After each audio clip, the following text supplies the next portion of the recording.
Hello, I'm your host, Leonard Duncan. Welcome to a new episode of ATV-TALK and Motorsports Podcast. Please join us every Tuesday at 5 p.m. Pacific Standard Time. We bring you interviews with industry professionals, live events, live news about the motorsports industry in every episode. Enjoy the show. Whether we are out riding with our friends and family or racing in extreme environments, we all need good tires. That's why I recommend GBC Power Sports Tires, a division of Greenball Corp. Their products, which include XC Master, Mini Master, and Groundbuster 3, are what leading professionals in the ATV-UTV industry are using. You can get your tires at greenballtires.com or find them on Instagram as GBC Tires for further inquiries. Are you looking for the best suspension technology for your sport ATV? Look no further than Elka Suspension, the industry leader in sport ATV suspension technology. With championship wins in prestigious events such as the Dakar Rally, SCORE, Best in the Desert, ATV MX, Cross Country, and Works, Elka Suspension has established itself as the go-to choice for athletes and enthusiasts alike. But they don't just stop at ATVs. They're constantly expanding into new markets, including UTVs, trucks, SUVs, pit bikes, snowmobiles, and more. Their commitment to innovation and quality means they're always looking to improve and adapt so you can enjoy a smooth ride wherever you go. Want to learn more about what Elka Suspension can do for you? Visit their website at elkasuspension.com or give them a call at 450-655-4855. They will always be happy to answer your questions and help you find the perfect suspension solution for your needs. Debbie Burgos, welcome to ATV Talk. How are you? Awesome. Doing wonderful, sir. Thank you. So I'm going to ask this again, even though we did it in the pre. Young man, what was your name again? I apologize. My name's Vincent Ruiz. How are you? Good. Thank you very much, Vincent. Young lady? Brenna Gerke. Thank you both for joining. And as you have information, please chime in. This isn't a sensitive subject, but this is something that not enough people are talking about. Race to Erase 22. And Debbie, would you please just go ahead and start off by telling us what the organization does and how it works? So we are a local nonprofit in Las Vegas, Nevada. We were formed in 2016. We come from the off-road racing world, and we used to help another organization with their warriors providing off-road recreational opportunities, especially at off-road racing. And then they decided not to come out west anymore. So what we decided to do is, because we saw the difference, we decided to form our own and then continue the mission. And our mission is to first raise awareness about military and first responder suicide. The VA came out with a report in 2012 that we lose 22 warriors a day to suicide.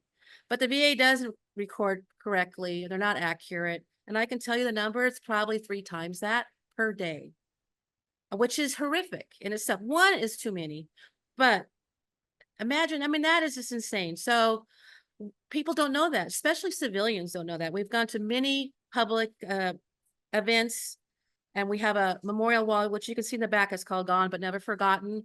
That's just 48 faces of those we've lost to military suicide, both active duty veterans and law enforcement. And they're astonished, they're shocked that that's the number.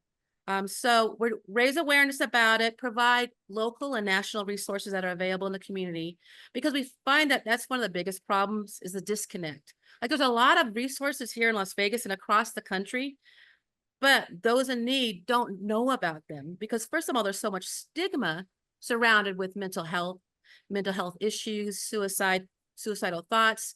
So people are afraid to ask about it. And this information is not just out there, easy to get. So we raise information about those resources, and then we connect those in need to those resources. We also provide recreational off-road adventures, such as Jeep like rock crawling. We go to jamborees and provide warriors to come out with us, join us, go rock crawling for 3 or 4 days, usually at events that are already there, like the Winter 4x4 Jamboree in January in Sand Hollow, Utah, the Vegas Valley Four Wheelers Hump and Bump event in Logandale, Nevada. They go rock crawling 3 or 4 days, and they're out in the trail, probably 3 to 4 hours. We have wonderful volunteers provide their Jeeps and their empty seats in their Jeeps. And that's what they do. And it's called, we call it dirt therapy or adrenaline therapy, but it's really just getting out, enjoying the wonderful country we have, and meeting another network, another support system. And hopefully, maybe if it's something that really catches in their soul, if it's something they really enjoy, that they continue further on and they decide to do it. Off-road racing, like I said, I mentioned before, we come from the off-road racing world. And we have a wonderful veteran, Craig McIntosh out of California, who provides his empty seat in his UTV every single time. We race with Legacy Racing, who's a huge supporter of our mission. And we provide warriors with that opportunity to be part of a professional off-road team. I mean, they are part of the team. They're part of this pit support, everything. They chase with us. But it's, again, adrenaline therapy, but it's also more importantly, just to have a new team. Because we find in talking to our veterans that the transitioning from military life to civilian life is very difficult, because often you're given your DD-214 and you're saying, here, hey, thank you for your service, and here you go, good luck. And then that's it. So it's getting better, but so we're trying to be, okay, find a new mission, your new purpose in life. Maybe, whatever it is, if it's not racing, we try to connect you to other resources. So that's part of our program. And along with that, we go to different races like Legacy Racing, Best in the Desert, Snore. And we ask the participants to carry a photograph or a memorial poster like this one right here. This is Las Vegas, Michael Munding, and we lost him in 2023, a local. And we ask the racers to carry their photograph. We take a photograph with them. I post it in our social media platforms. I then tag the family that we know, or their brothers and sisters they serve with, their friends, whoever sent us the information. And I let them know, hey, this stranger doesn't know you from Adam, but wants to let you know they're honoring your loved one and they're doing their best to make sure they're never forgotten. Because this is what happens. And it's true for all humans.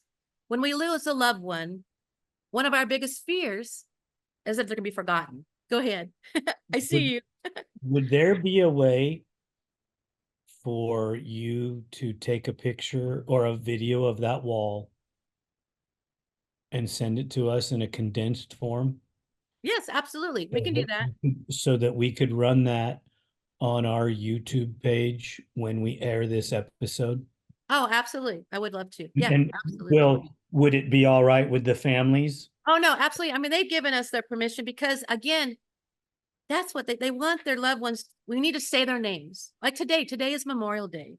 So this is the perfect day to talk to you about this, because this is not some 3-day holiday weekend. This is not something to celebrate. This is about remembering those who have served and we've lost them. And the ones we carry, most of them now, they made it home, but they died from the wounds that they, occurred during their service, whether in deployment or whether in their service. And we need to recognize that when we need to remember them. So the families, just us saying their names and making sure they're remembered, it means the world. And I can tell you, Leonard, that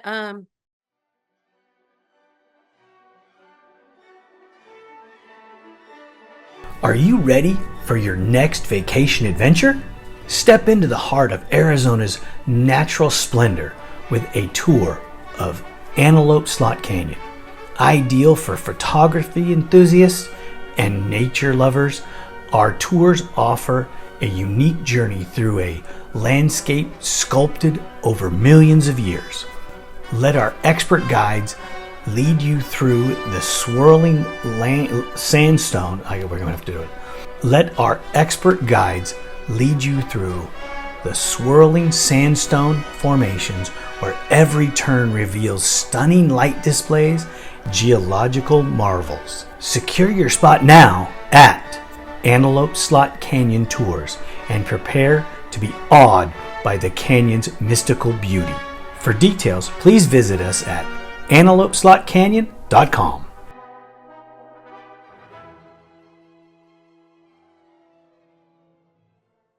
we had a racer yesterday, and then we're not just in the desert, we're all over.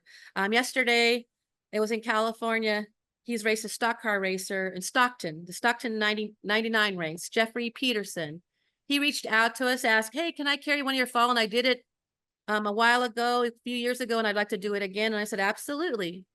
So I sent him a memorial poster, and he made this beautiful, and I'll send you the pictures too, so you can share them, but made this beautiful poster, or not poster, but put it on his car, an emblem, recognizing and honoring Master Sergeant Colton Sick.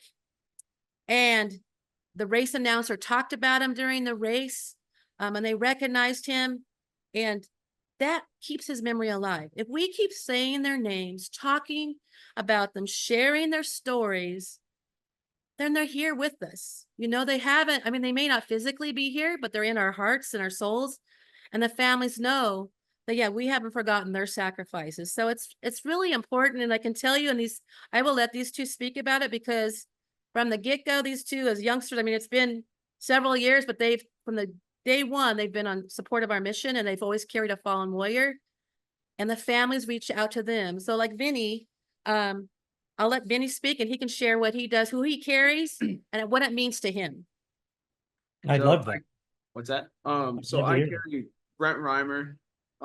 He's really important because I actually keep in very close contact with his mother, and keeping his memory alive has kept her out of very dark times. And if she ever needed somebody to talk to, she's messaged me multiple times, and just I don't know, it's really nice being able to help out where I can, because I can't help everybody. Debbie knows that, and everybody knows that. I don't know what I'm trying to say here, but it's very, very nice helping people, and it gives everybody a good feeling. Let me ask you a couple questions, if you don't mind. Yeah. So when you were presented with this, are you from a first respond? Excuse me. I do get a little choked up because I do come from a family, and I have many friends in this, and it is an emotional topic.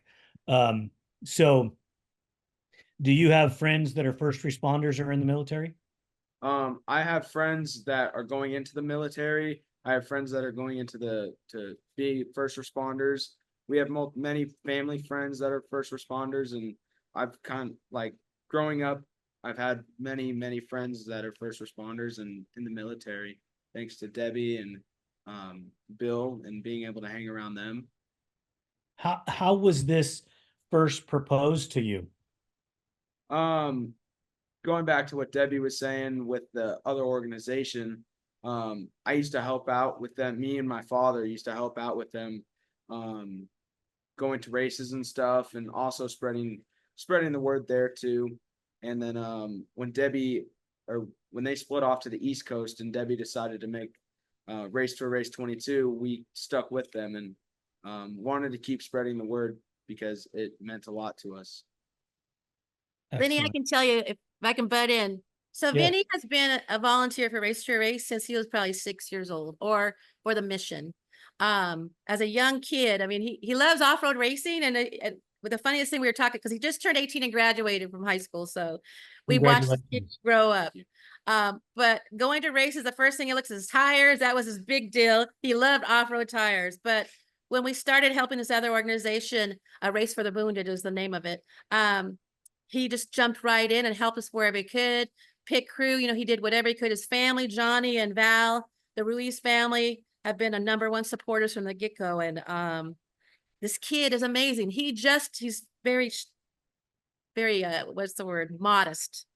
And he was just awarded the Nevada Youth Veteran Advocate by the Nevada Department of Veteran Services for his work with us. I mean, he is nonstop. He's always caring. He's always volunteering. We do all kinds of parades. We go out to Southern Nevada Veterans Memorial Cemetery, which we just did Saturday, and planted the flags in. And he's always been there when he can, unless he's racing. But whatever we ask of him, this kid steps up and says, hey, what can I do? And he befriends all the families that we work with. And like, he's not He's really not exaggerating when he talks about talking with Lula, because he does, and he's a big help and support for her. So it's just amazing to see the interaction between the racers. You know, once you carry that photograph, it turns into this beautiful connection, because once we post it, or if they've met him, a lot of times they meet him if they're in Las Vegas. We have a pit meeting here, and we'll invite the families here, and they actually get to meet the racer or the pit crew. But online, it turns into this thing, because we'll post it, and then the family will get on there and say, thank you very much. We really appreciate, you made my day, or you saved me today. And then the racer will see that, and then they'll start having this conversation. And this is how we connect total strangers, and we connect it's a new support system, because now they know, hey, I can reach out to them. And it's truly an amazing moment. And like I said, this Jeffrey that posted yesterday, the widow answered today and said, I was having a really tough day, and you made it so much. I get emotional, so I'm sorry about it, but I know That's what it cool. means, because she said, you don't understand what it means to me, and it made my day. It saved me today. And she has a young little kid, a young daughter, and her daughter got on the other day when somebody else carried him, and said, thank you for carrying my daddy. And just those words, thank you for carrying my daddy, that just touches your soul. But this little girl is so proud, so it's just, it started all at a whim. We were at the Vegas Arena race many years ago, and one of the trucks weren't ready to race, so we had nothing to race. So we thought, well, what are we going to do? We had our booth at Tech, and said, well, you know what? Let's ask the racers to carry our pictures. And not one person turned us away. And that there was probably 285 racers that year. And what we saw, what came from that moment, these people connecting, and what the racers, when they come back and say, thank you, Debbie, that meant the world to me. It's just an amazing experience. So I'm going to let Brenna talk now so I can shut up. But Brenna, tell them how Brenna shares. Go ahead, Brenna. I'll be quiet. Go ahead, Brenna. So I carry Alexis Lynn Johnson, and carrying her, it makes me happy that I can bring some small amount of comfort to her family, knowing that she's still alive in some way, her memory. But How did you come to be doing this? so my parents are friends with Bill and Debbie, and so when I started racing, I got asked if I wanted to carry her, and then I got explained to me what they do and all the amazing things, and the helping the families, making sure that they're never forgotten. That's admirable from both of you. I do have some questions, and if you could answer them, whoever comes up first with however it works. When you interact with veterans that come, or wounded warriors, or just people that want to take part in the races or the pit crewing, how does that go for you, and how do they interact with carrying the photos of their their comrades in arms? Well, I can answer. So Jason Zitto with Team Blind, and Ian Seymour. Yes. And I know he's been on your show before. And I think we're using him as a perfect example, because Jason carries every single time, and he's lost way too many of his brothers. And so whenever he posts and he shares, and many times we have their pit meetings here before a race in our cantina. And he gets so emotional, because he knows firsthand the struggles, and he knows he's lost those people. Those were his brother in arms, and he served with them. And they went through hell together. And so carrying them means the world. And I think every time we've talked to a veteran who gets to race with us, first of all, they're just so excited about it, because there is no cost. We provide everything, thankfully, to all the wonderful, amazing sponsors we have. So just being able to get in the car or in the Jeep or whatever, but then when we ask them to carry, a fallen, and if they have someone they want to carry, if they've lost someone, which 100% of them have, if they've served, they've lost someone to suicide. So when they get to carry, either someone they've served with, or someone, a perfect stranger, but maybe the same branch of service. You can tell right in their eyes. Like Jason, I know you've talked to him. The minute he starts talking about his Marine brothers, the tears start flowing, and it's okay. It's okay because he needs to share that. But it means everything because they're worried about being forgotten. They're worried about their brothers who they lost on the battlefield are going to be forgotten. And again, that's what today is about, is making sure we don't forget them. So it means everything to them, and it Bring- provides them comfort. It helps them not just what, I talk about our dirt therapy, but be able to provide them comfort knowing that we aren't going to let their brothers and sisters be forgotten. It means it helps them. It gives them comfort. I think it, gives them a little positivity and hope for the future. And we see it almost every single day. Speaking of Jason, tomorrow, the 28th, which will be down the road from when we tape this, his episode comes out on audio. Oh, great. And he was emotional during the episode, talking about some portions of his military. He didn't get into it too deeply. And Ian doesn't either. And I don't expect him to. It's okay. It's not technically, if somebody doesn't want to talk about something, I don't push it. And But then I can tell you too, when we do our racing and we get together as a team, often those conversations amongst, especially the veterans that are here or active duty, or they organically come about. Like we'll be sitting around, let's say we're having dinner at the night before a race, or at the, after the race, or post race activities, and they're all sitting together talking, shooting the breeze, and then they'll organically come up and they'll start sharing because it's a comfort zone. Now they have, again, this new support team. It's a new group that they bonded with, whether, a band of brothers or a band of brothers, it's not just men and women, it's men and women, but it's a place now they can feel safe. They can share their experiences, and they're like, they all can relate to it. So it's even easier to talk about it.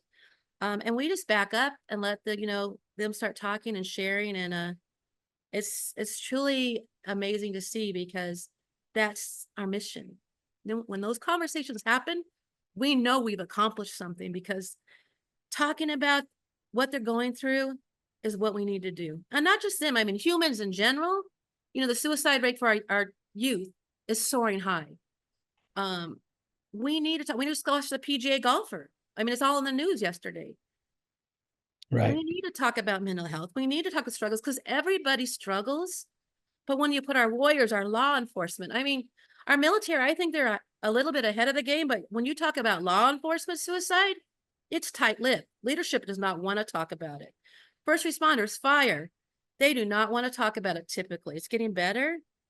Because a lot of our firemen and our law enforcement who are still serving and doing a great job, but they could be struggling. How could you not struggle if you're going on a call for a child, you're going on a domestic call, whatever they're seeing, you can't unsee. So And they need some help, they need someone to talk to. are you finding that there's a reluctancy in the officials, whether it be first responders or military, for any form of acknowledgement that they're not taking care of our people? Oh, I mean, I gotta say I hear it almost every day, but it's varies and it's different, because I mean, I think I gotta say it is improving. It is. And I'm not bashing on the VA, because I won't, because there are a lot of wonderful people in the VA system who work very hard. I think the system itself, the red tape, is the process that needs to get fixed.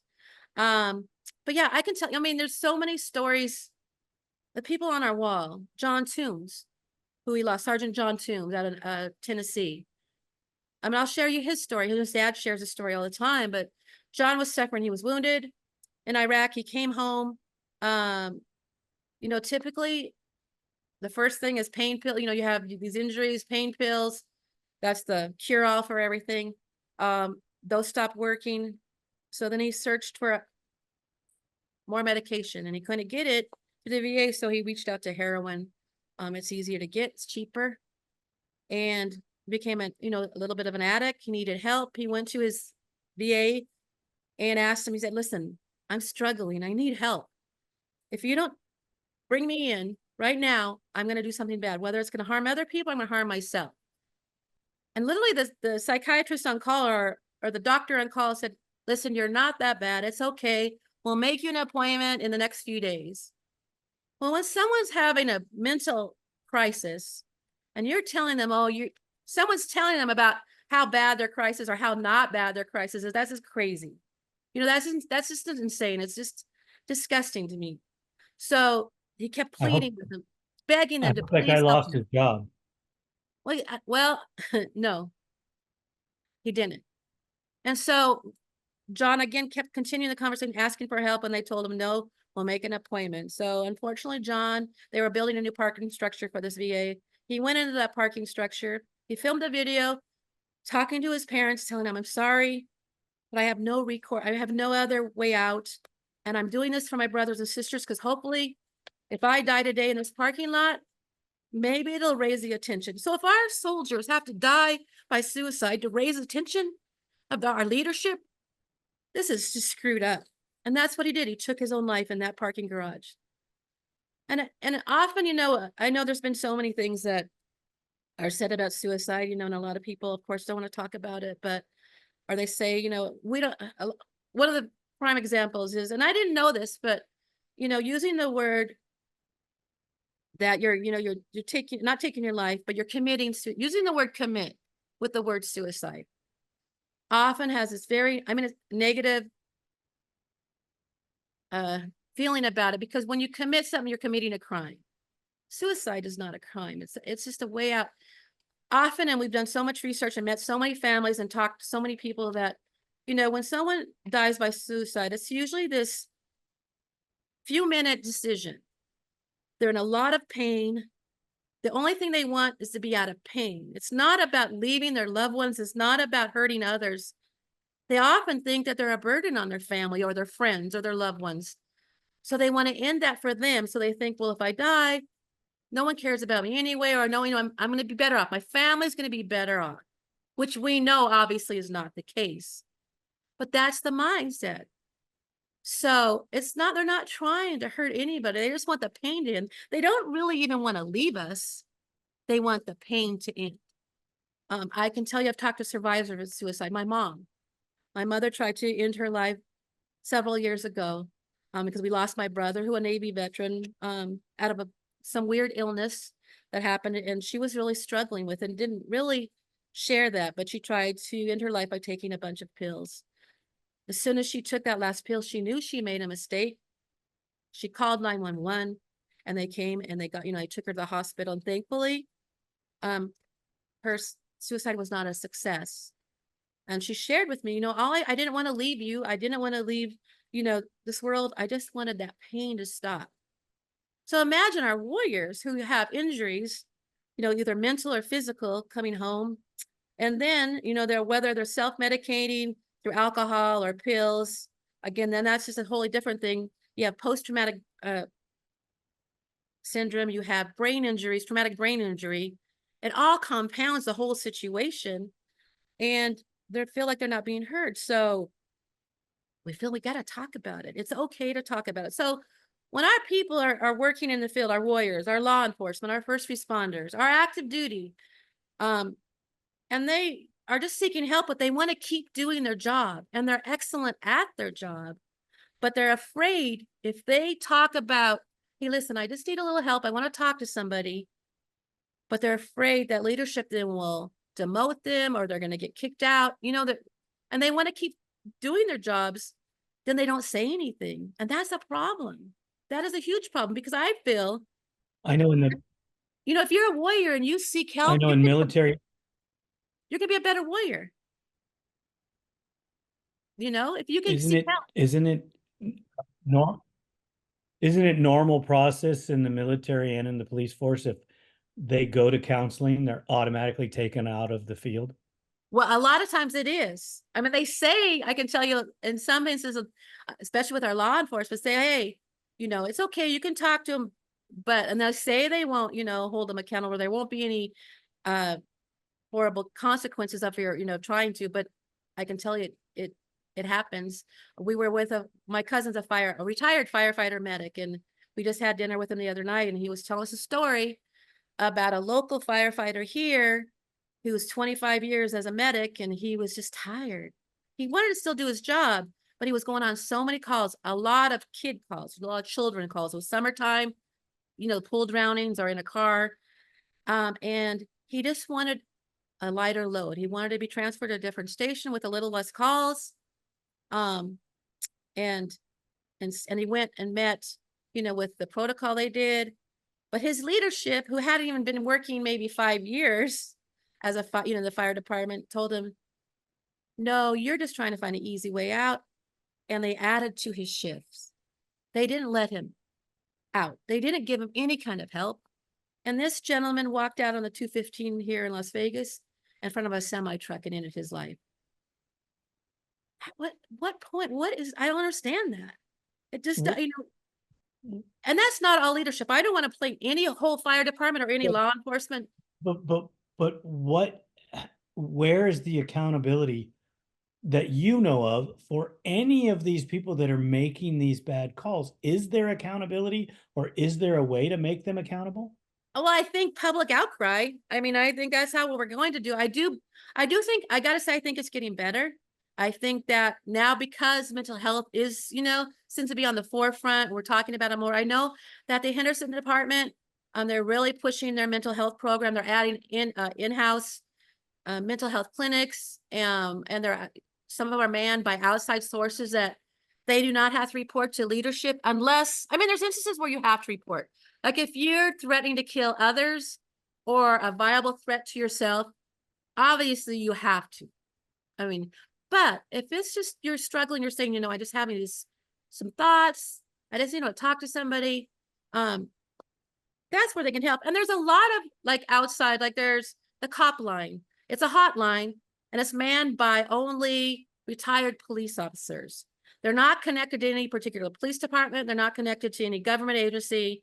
So that's a great resource. So you can call that if you're, an officer or law enforcement, and talk to them, and they can relate because they've been in your shoes, and then that won't be reported. There won't be any kind of backlash from it because they don't have to, again, unless you are, threatening to do harm to you or others. There's a 911 fire responder hotline. Of course, the 988 for the veterans and active duty, that hotline, which there's so many different outside resources to use. They're vet centers. A lot of people don't know, in every community or almost every community, there's a vet center. Here in Nevada, in Las Vegas, there's one in Henderson and there's one in the northwest of Las Vegas. And vet centers, they're connected to the VA, but they're not. So you can go to a vet center, get counseling, and they do not report to the VA. If you're active duty, even though it's called vet center, you can go to your local vet center and get help. But they have all kinds of resources there, not just for mental health. But it's a great resource.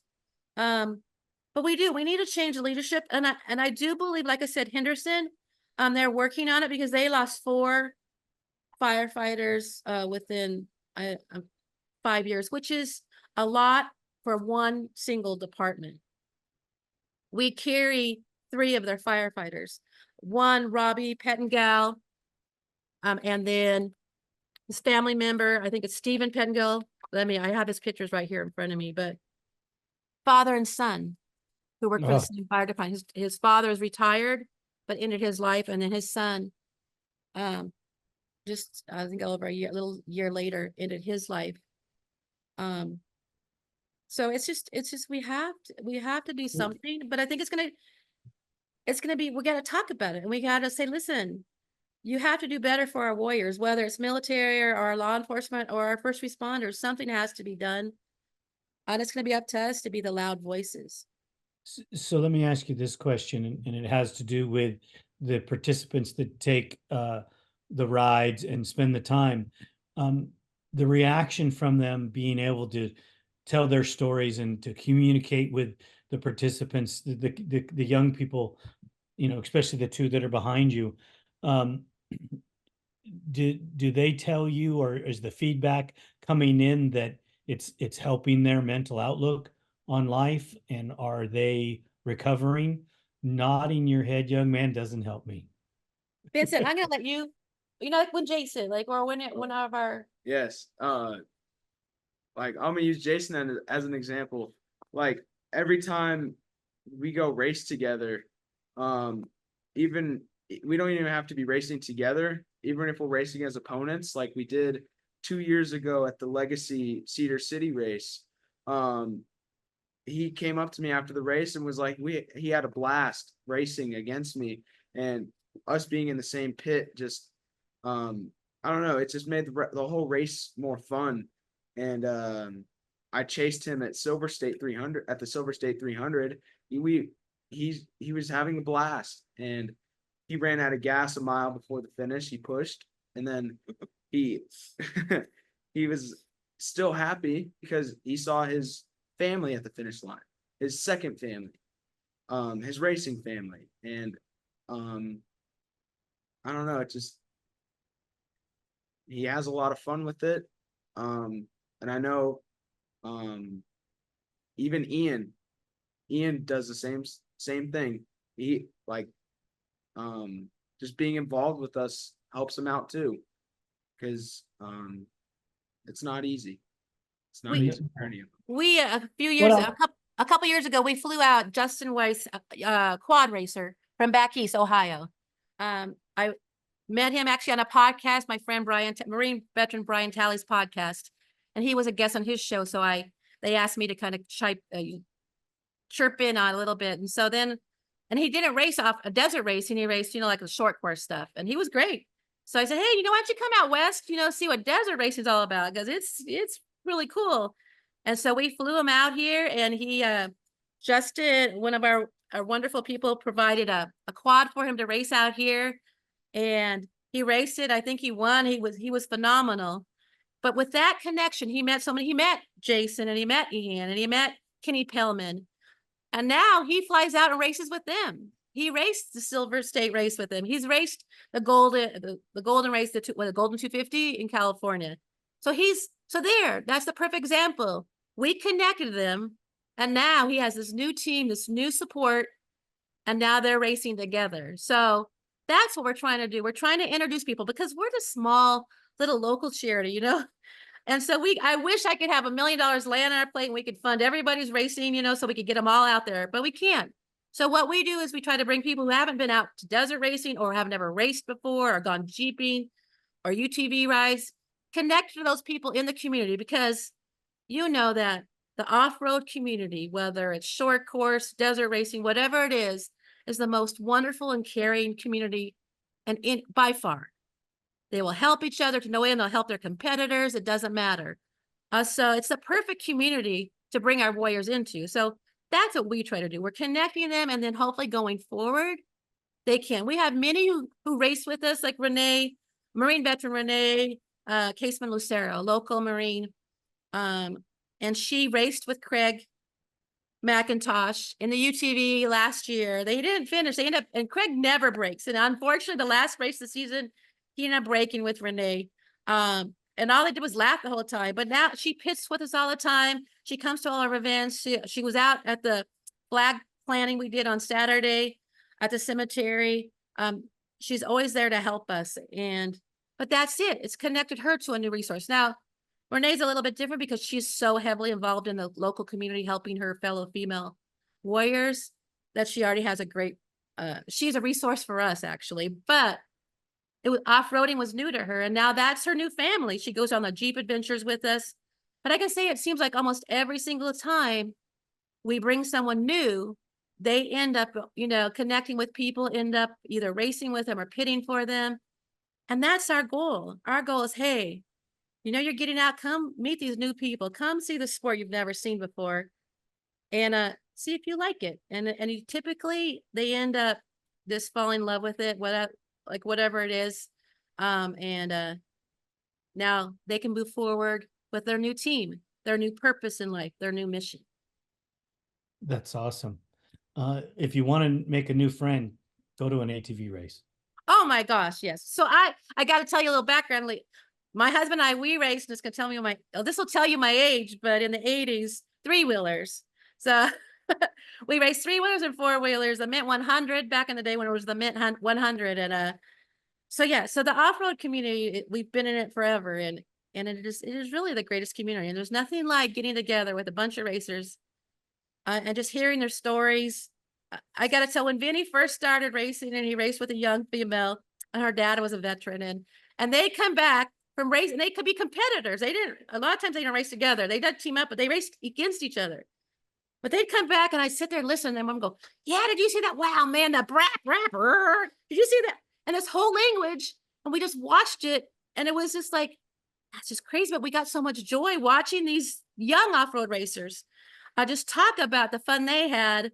And then she races with her dad now, which is really cool because he, he is an Air Force veteran, and that's an amazing thing. But it's just so enjoyable, and to be able to see that. And I really wanted to bring these two youngsters on because, a lot of times you hear people bashing the younger generation. Oh, they don't care about this, or blah, blah, blah. And I can tell you, we have so many young people out there that are amazing, like these two, that I have hope. I have hope. These two are very patriotic. They're military, and it's nothing about politics, because politics is crazy. Being loving your country and being a patriot is about, again, loving your country and caring about those who serve, and caring about your fellow American. And these two embody that. Brenda, I didn't get to brag about her, so let me brag about her, okay? Okay. Miss Brenda has helped us since she's a little. Little. Collins Motorsports is where her dad, Robbie Gerke, Billy Gorky, her uncle, and her mom, Mandy Dixon, that is their company. So they're huge in the off-road, racing world. Everybody, I think, knows Collins Motorsports. They've been around, since I've been around, so I won't tell them their age. But they've been a part of our program the day that we said we were doing this, and before that, even when we started it, when we were with Snore, we were board of directors with Southern Nevada Off-Road Racing Enthusiast. And that's how we found Race for the Wounded. So when we were helping them, they jumped on board. They were the first company to jump on board with us and help us.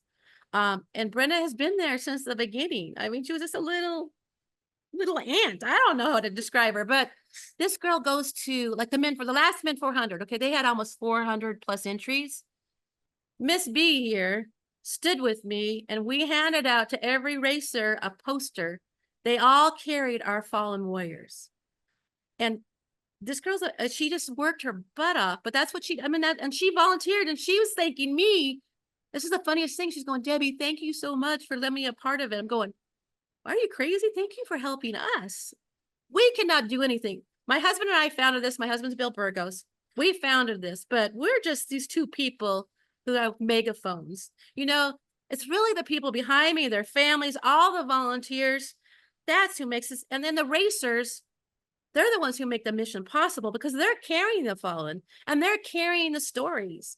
We can do nothing without any of this whole community. So these two kids, and there's more like them, and they're not just the other one. I have Brooke Davis, a young lady who helps us with all the Jeeps of it. Her dad, Jared Davis, is our Jeep, I guess, guide or wrangler. He organizes our Jeep events. Because we just did Jeep Jamboree, Winter Jamboree, which is Sand Hollow. We did that in January. We had a group of 30 to 35, mostly veterans, active duty, and we had law enforcement and actually fire there. We rent these huge houses in Sand Hollow, and we have these wonderful volunteers that bring their Jeeps and their empty seats, and they go rock crawling for 3 days, along with 1,000 other Jeep enthusiasts.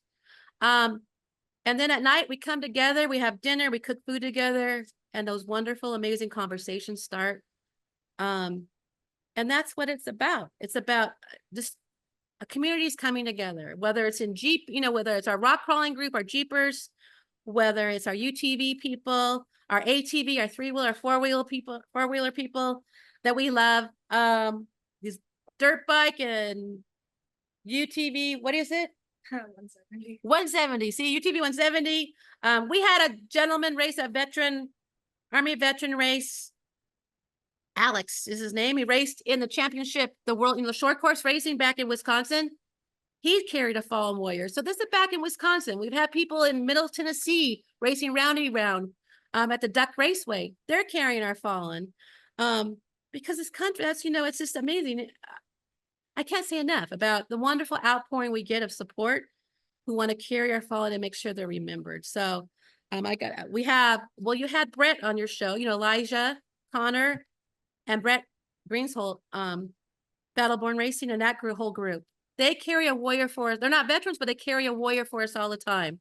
and they always raise awareness about us.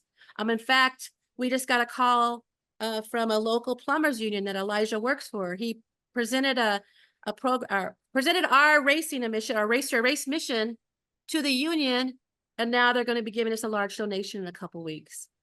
He did that That's- all on his own, him and his team, and that's incredible. We've had others Myra Rodriguez, Navy reservist, and also a security forces out at the test site. We let her race. She raced with Craig last year for the very first time, and all they did, you could hear giggling on the radio. I mean, if you're listening to this radio the whole time, we're chasing, and Vinny knows because he was there.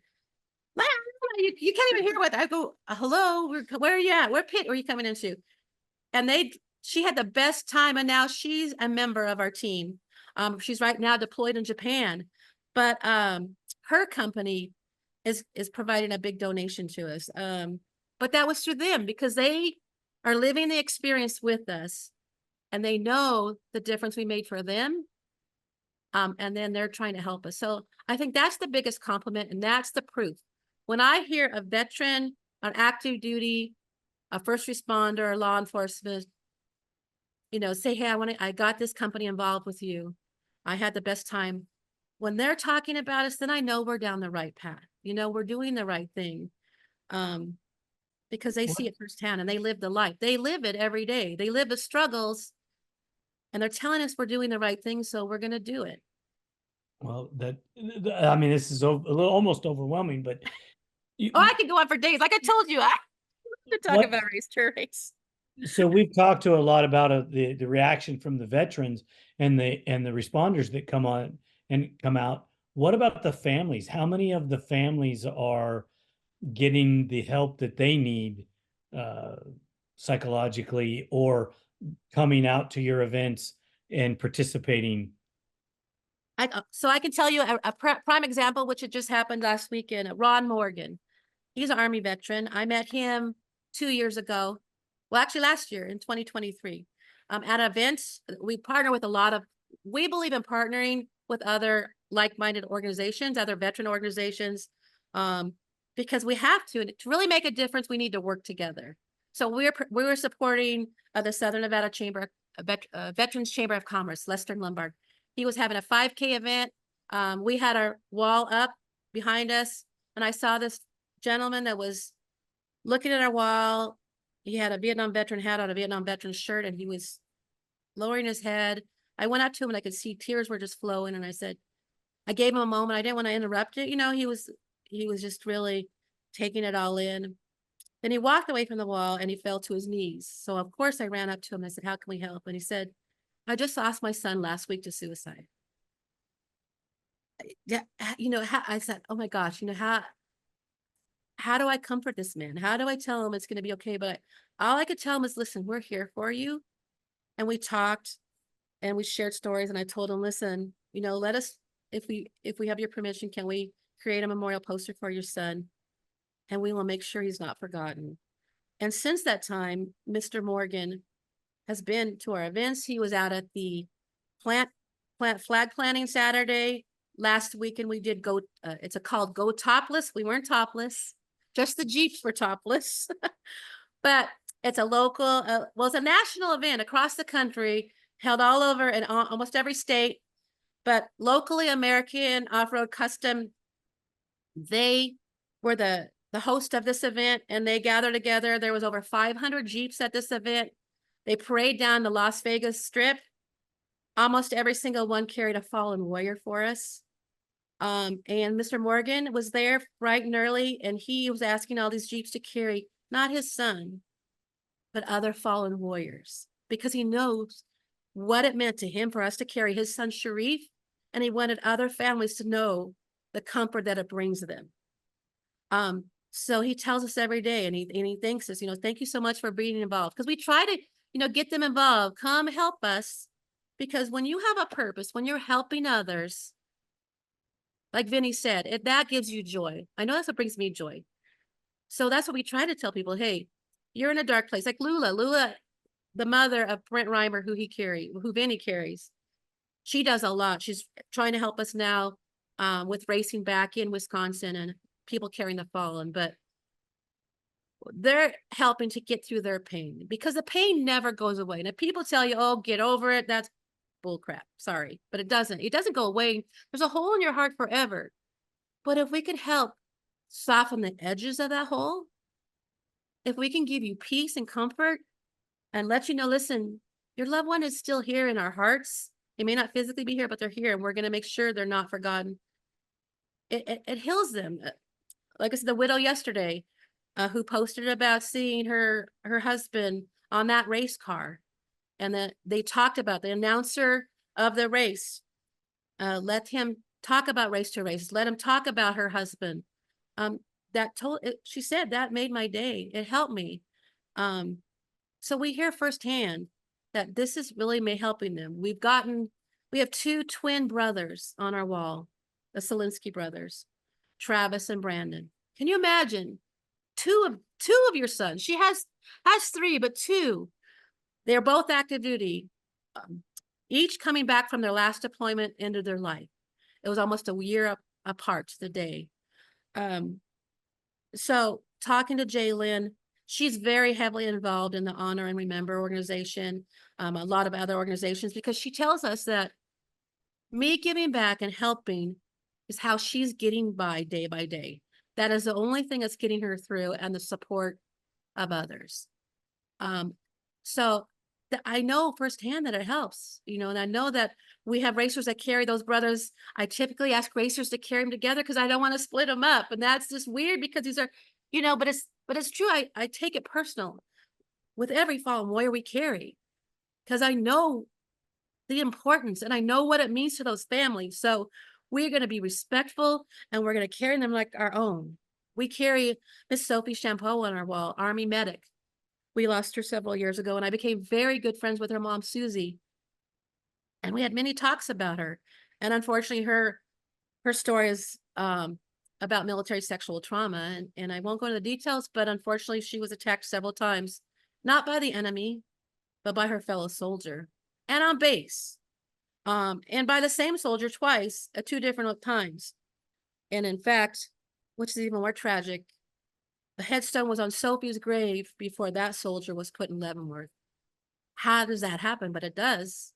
And that's back to leadership. But Susie would tell us, sharing Sophie's story made her laugh and made her bring her joy. It made her giggle, because Sophie was a wild girl. She loved Jeeps, and her mom shared the story. She was out in her Jeep before a deployment, and she was doing donuts out there, just raising hell. And the field, she was in this field, and it caught on fire, and it burnt to the ground, including her Jeep. And so she was scared to death she'd be arrested. And the owner of the land came over, and he actually said, "Thank you, ma'am, because we were going to have to plow it because we were going to build on it, but you already took care of all the vegetation. So thank you." But Susie laughed because she shared that story with us. And that's what we're encouraging these families. Share your stories, because all too often families say, listen, we lose our loved ones, especially when it's by suicide. People will gather around us at first, but no one will talk about how they died. Just, they died, because no one wants to use the word suicide. But the family does, because the family wants to know that, there's so many questions. Why? Could we have prevented it? There's a lot of guilt involved. And it's just so many things they have questions about. And friends is not their fault. It's just either there's stigma about it, or they're afraid. They don't want to say the wrong thing. There's so many things. And so after the time period goes by, people start, the family, the friends start to waver off. People aren't checking in as often. Time goes by. And then, and unfortunately, like I mentioned before, people say, we don't want to hear about this anymore. You need to get over it. Well, shame on them, because a loved one, you're not going to ever get over losing your loved one, especially to suicide. So all these parents want to do, all these widows want to do, all these, husbands who've lost their wives, or their sons and daughters, brothers and sisters, they want to shout the stories of their loved ones from the rooftops. They want to talk about them all the time, and we're giving them that space. We should give them that grace. Let's talk about it. I love hearing their stories. I love sharing the Sophie story about the Jeep, because it makes me smile. See, look at these kids are smiling because it's a joyous story, and it's something about Sophie. We have these pictures, and then behind many of the pictures is a story about them that their family gave us, or a fellow brother that they served with, or sister they served with.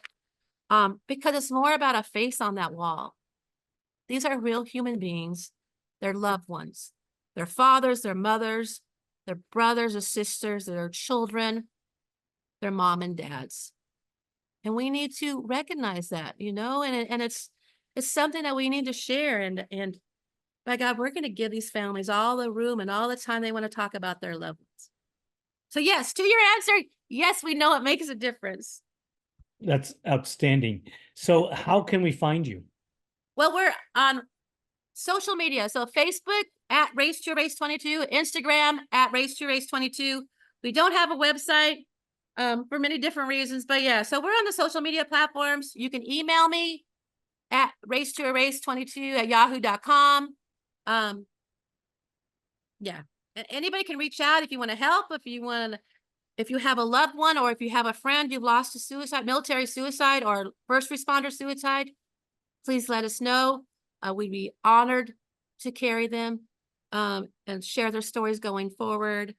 And I got it. I would love to shout it so Craig McIntosh, I spoke about him earlier with the UTV. His sole purpose is to provide that seat to a warrior. That's all. The only reason he races. It's not about him racing. He doesn't care about how he ends up. It's just giving the joy. He loves, we call it smiles for miles. It's hearing that laugh. And he's building a brand new race car right now, UTV. And there's so many wonderful people who have stepped up. Lone Star Racing. I mean, they may have been on on our mission from the get-go, and they've done incredible stuff. And they're building his new UTV, which will be ready in a few weeks. We have Deviant Racing, Josh Shelton out of Texas. He gave us a huge chunk of money to build the fuel system. And this is a racer, he has a 6100. I mean, that's a crazy expensive program in itself. But he gave us the money because he saw our mission, and he thought so importantly of it.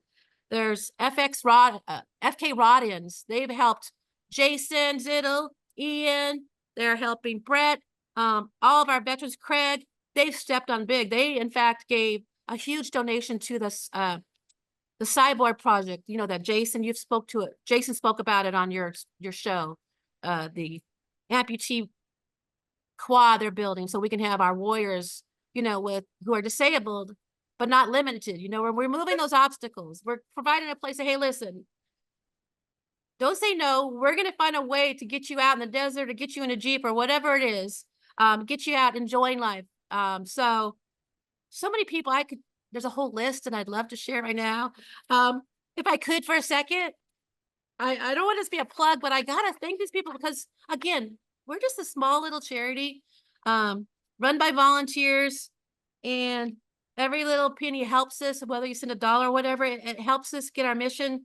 But Switch Pro, like I said, FK Roddens, Munster Seals, Raceline Wheels, KWI Clutching's been huge. Rivershore Motorsports, Podium Suspension, R&R Steel, ZRP Performance, SD Lighting, PCI Radios has been on from the day we started. PCI Radios has been on board, and they've been a tremendous help for many of our teams. Polaris Razor, BP Race Fuels, Legacy Racing Association. So Casey folks, I've known Casey. I knew Casey forever.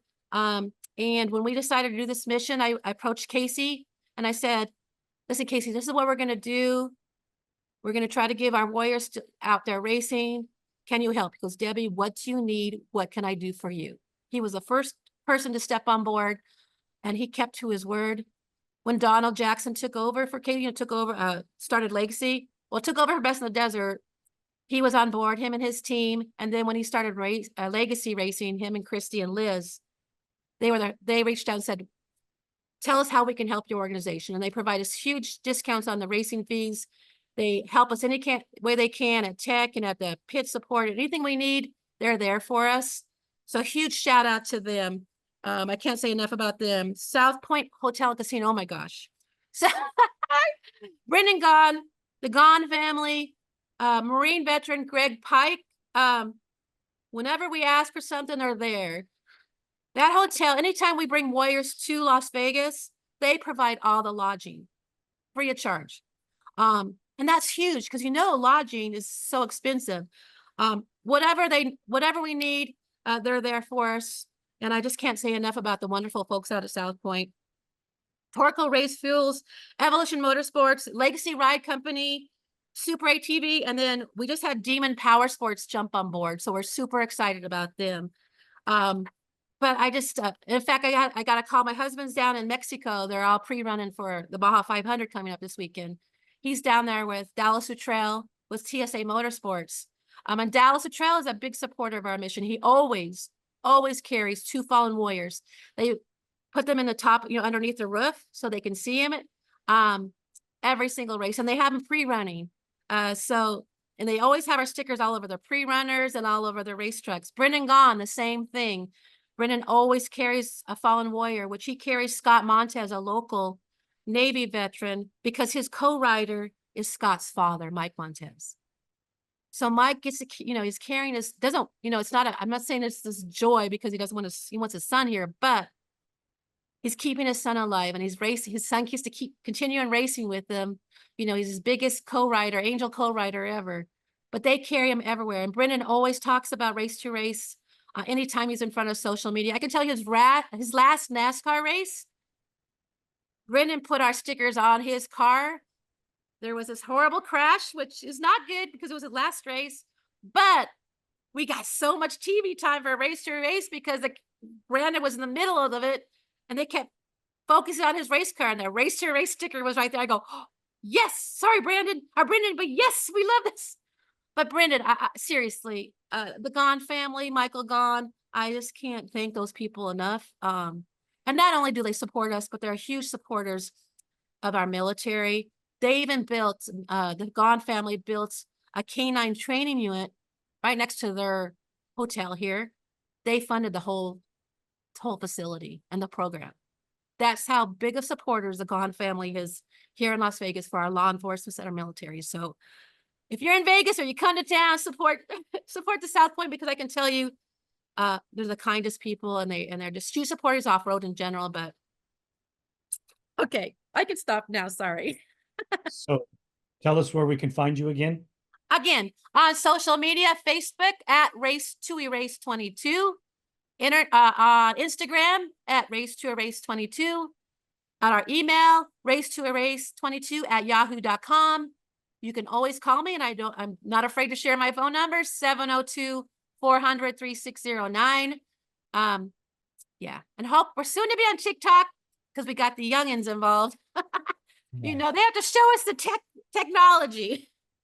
Do you have the pointing at each other back there? Do you by chance have the hotlines for people to call? I do. It's easy now because fortunately they passed a bill that it's now 988.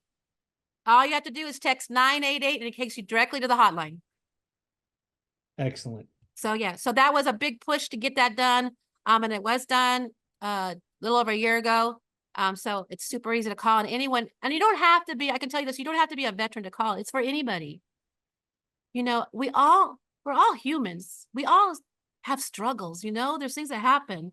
So I encourage everybody, and this is what we do. We really encourage, because civilians ask us all the time, well, how can I help? But I said, listen, it's easy. You don't have to do some grandiose thing. Just check on each other. If there's a friend you haven't talked to in a few days, or they seem to be acting different, give them a call. We call it be an interrupter. It's okay to interrupt, because you never know when you might be interrupting that moment of their darkest hour. And let's say, and we've been told this, they're considering, or they're actually in the act, maybe beginning the act of suicide, and they get a call or knock on their door, and it interrupts that moment, and you could be saving someone's life. So we all have a few minutes to check on someone, and it's important. Take them to coffee. You don't have to talk about what their struggles are. Let them bring that up, but just be there for each other. Let them know that you care about them. If we all did that, we could truly make a difference. I agree so much. Thank you both, all three of you, for coming on the show. The team here at ATV Talk would love your feedback. Please email it Thank you for listening. We hope you enjoyed this episode. If you did, don't forget to share us with your family and friends.